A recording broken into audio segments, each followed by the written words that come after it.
Good morning all. Today we are going to discuss about the topics major considerations in electrical machine design and materials for electrical apparatus in the subject design of electrical apparatus. So in the first unit, the first topic we are going to discuss major considerations in electrical machine design and materials for electrical apparatus. So, first of all, design. It is defined as a creative physical realization of theoretical concepts, and engineering design is application of science, technology, and innovation to produce machines to perform specified tasks with optimum economy and efficiency.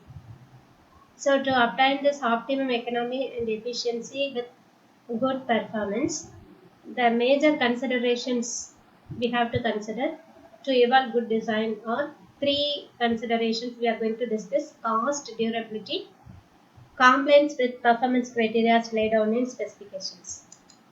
Actually, these three factors are not able to be achieved simultaneously. It is conflicting factors. So in most of the situation, it becomes difficult to design a machine which meets all the performance indices and also the durability and cost criteria, because the performance, durability, and cost requirements are conflicting with each other.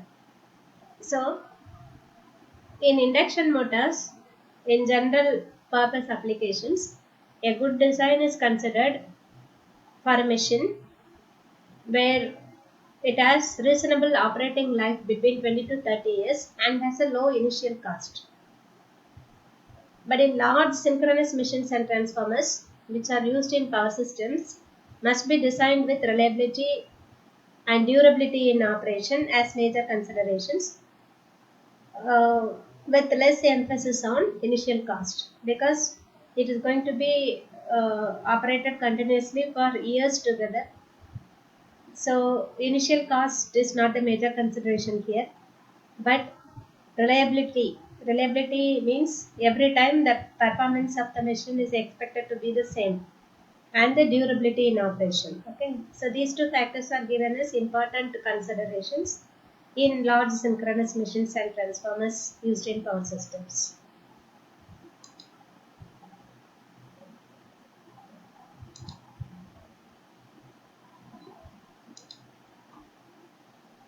So in an electrical machine, the basic constructional details of any rotating electrical machine, which has five circuits in it. First one is the magnetic circuits. Magnetic circuit, it provides path for the magnetic flex, and it consists of stator and rotor teeth and stator and rotor cores. Magnetic flex path will complete its path through stator and rotor core and stator and rotor teeth.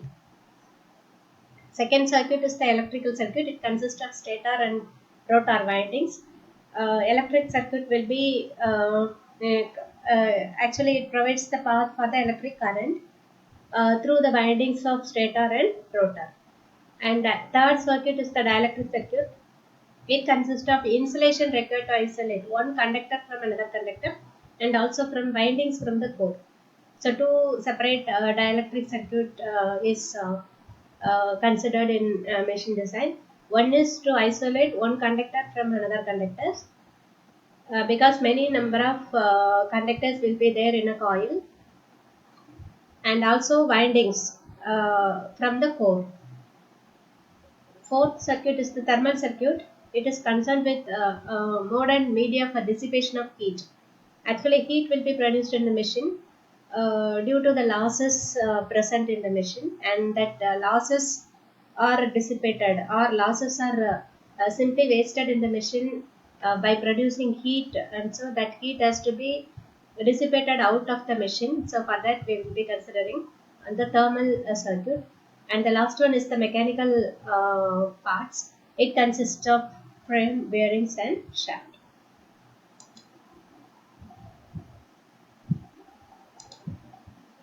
The limitations in design. So these are the limitations.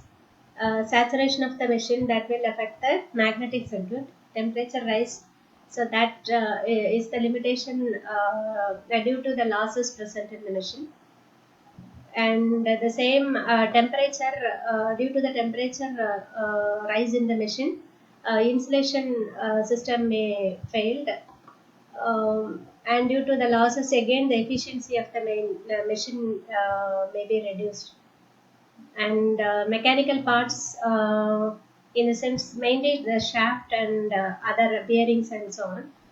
And so the limitation in mechanical parts is the speed of the machine. Suppose if we consider the shaft of the machine, the speed has to be limited within certain velocity.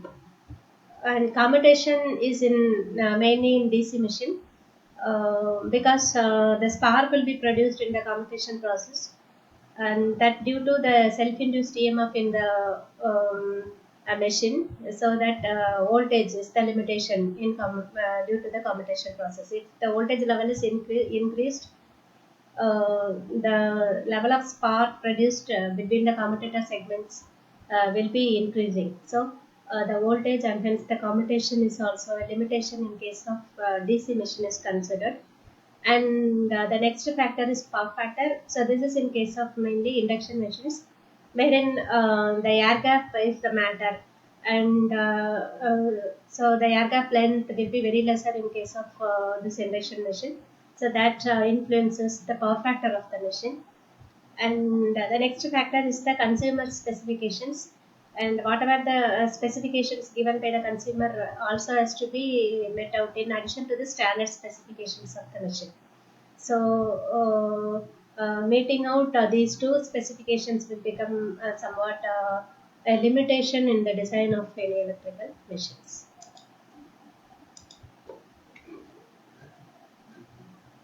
And the second topic of today's discussion is going to be the materials for electrical apparatus. So there are three materials are used in electrical machine manufacturing, and so the materials are classified into three types in electrical machine. One is the electrical conducting materials, second one is the magnetic material, and third one is the insulating material. Yeah, because these three circuits are the major circuit in an electrical machine. Electrical circuit consists of windings, so it is a conducting material, and magnetic circuit is consisting of core, and so it is magnetic material. And the third one is the insulation between windings, that is between conductors as well as between conductors and core. So insulating material is the third category of materials in electrical apparatus. So the first one is the electrical conducting materials. The conducting materials are in turn of two categories. One is high conductivity material and another one is high resistivity material. Conductivity materials are aluminum and copper, iron and steel, and alloys of steel are the major conducting materials used in electrical machines. And the copper and aluminum, the current density is limited to 1 to 10 amperes per square meter. And these high conductivity materials are used for making the windings in electrical machine. And the second category of conducting material is the high resistivity material. So these materials are used for precision work, for making rheostats, and also used for making heating devices. So high conductivity materials will have high conductivity so that it will conduct more current, and high resistivity material is no, these materials having high resistivity so that it can be used in rheostats, heating devices, and precision work, etc. And another category of material used in applications are superconductors. So we know this current density and flux density are the important factors considered in the design of electric and magnetic circuit in terms of the saturation and so on. And so the superconductors are used in some applications. So in superconductors there is no any metal core. So materials exhibiting zero value of resistivity are represented as superconductors. So this many metals are there, so that large number of metals become superconducting below a certain temperature represented as transition temperature. So it is superconductors. So there is no any core in superconductors. The second category of materials are magnetic materials. Magnetic materials are usually classified into three categories. One is ferromagnetic material. Actually, these ferromagnetic materials are used in all electrical apparatus. So these magnetic materials are usually classified based upon the value of its relative permeability, mu r, and the relative permeability of this ferromagnetic materials will be very high as compared to other non-magnetic materials, and its value will be in terms of thousands. Say for example, for iron and steel, its value will be greater than or it will be in the range of 3000 to 6000 and so on, as compared to uh, one in case of non-magnetic materials. So ferromagnetic material is the magnetic material, and its relative permeability is much greater than unity, and this ferromagnetic material is used in all electrical apparatus for making the magnetic circuits. And the second category of magnetic material is paramagnetic material. Its relative permeability is slightly greater than unity.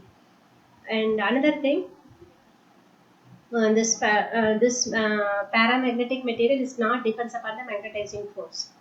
Uh, but in paramagnetic material, this relative permeability, it depends upon the magnetizing force. In paramagnetic material and diamagnetic material, in diamagnetic material, relative permeability is slightly less than unity, and it is not depends upon the magnetizing force. So this paramagnetic and diamagnetic materials are non-magnetic materials.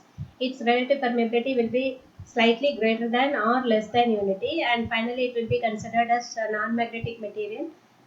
Its relative permeability will be approximately equal to 1, like the relative permeability of free space. So it is all non-magnetic materials.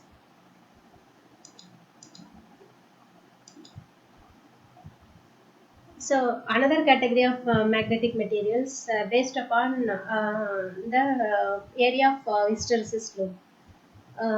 Based on that, it is classified into two types. One is soft magnetic material, and another one is hard magnetic material. So the soft magnetic materials are having more or less narrow hysteresis loop. So these are actually the paramagnetic materials used in electrical machines, transformers, and many kinds of apparatus and instruments and devices. And the next category is the hard magnetic material. It is having a broad hysteresis loop. So this kind of hard magnetic materials are used in low power rating machines, uh, and also in all kinds of instruments and devices requiring permanent magnets. It's set a magnetic field of their own. And then is the sheet steel.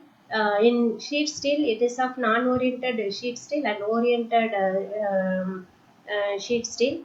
And in non-oriented sheet steel, it is of dynamo grade steel and transformer grade steel. It is based upon the silicon content within it.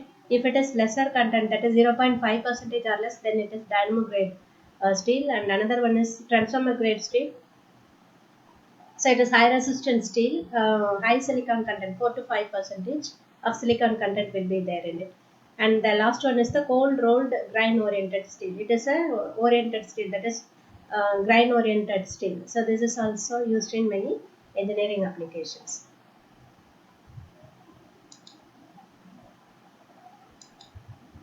So the last category is the insulating material. So class Y to class C are the kind of insulating materials used in electrical engineering application.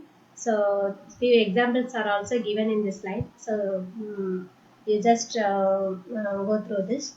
So today we have discussed about the major considerations in electrical machine design, as well as the materials for